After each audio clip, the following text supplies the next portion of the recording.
Bismillahirrahmanirrahim. Sebelumnya, Assalamualaikum warahmatullahi wabarakatuh. Perkenalkan, nama saya Rizna Aya. Saya dari Prodi Geografi semester 4.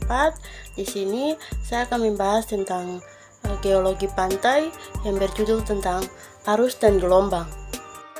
Arus merupakan pergerakan yang disebabkan perpindahan massa air dari suatu tempat ke tempat yang lain.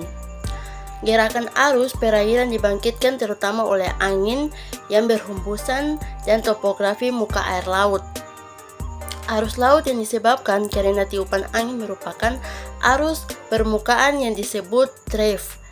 Hasil penelitian Widhyastuti et al. 2010 menunjukkan bahwa arus yang bergerak dari benua Asia menuju benua Australia disebabkan oleh pengaruh angin muson barat. Sedangkan arus yang bergerak dari benua Australia menuju benua Asia dipengaruhi oleh muson timur. Arus yang terjadi karena perbedaan topografi muka air laut, contohnya arus kompensasi atau arus balik atau arus sungsang yang terdapat di daerah ekuator. Faktor-faktor lain yang menyebabkan terjadinya arus adalah perbedaan temperatur, salinitas, kepadatan air, gelombang pasang surut, dan bentuk pantai. Perbedaan temperatur menyebabkan perbedaan kepadatan air sekaligus perbedaan salinitas. Air yang lebih padat dan salinitas tinggi akan turun dan mengalir ke bagian bawah disebut arus bawah. Sedangkan air yang kurang padat dan bersalinitas rendah akan bergerak di bagian bawah permukaan sebagai arus permukaan.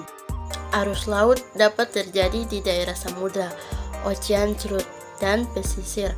Coastal curut. Arus samudra dibagi menjadi arus permukaan laut dan arus di kedalaman samudra. Arus permukaan secara dominan dipengaruhi oleh tiupan angin di laut. Jenis arus ini bergerak secara konstantan, membentuk aliran yang berputar searah gerak jarum jam di belahan bumi utara dan berlawan arah jarum jam di belahan bumi selatan. Arus di kedalaman samudra lebih dipengaruhi oleh intensitas air laut. Gelombang adalah pergerakan naik dan turunnya air dengan arah tegak lurus permukaan air laut yang membentuk kurva atau grafik sinusoidal. Hadi Kusuma 2009. Pembangkit dominan gelombang laut adalah angin.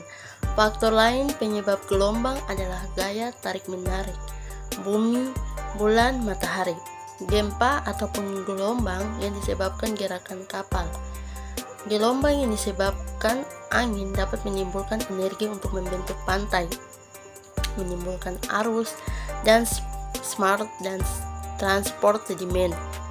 Gelombang laut akibat pasang surut terjadi di sekitar teluk, estuari, dan muara sungai, di mana elevasi muka air pasang dan surut dapat dijadikan acuan dalam pembangunan di sekitar pantai.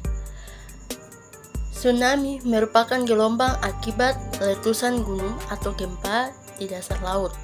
Gelombang tsunami yang terjadi bervariasi antara 0,5 sampai 30 m dan kisaran periode beberapa menit hingga 1 jam.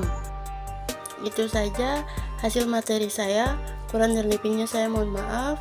Wabillahi taufiq wal hidayah. Wassalamualaikum warahmatullahi wabarakatuh.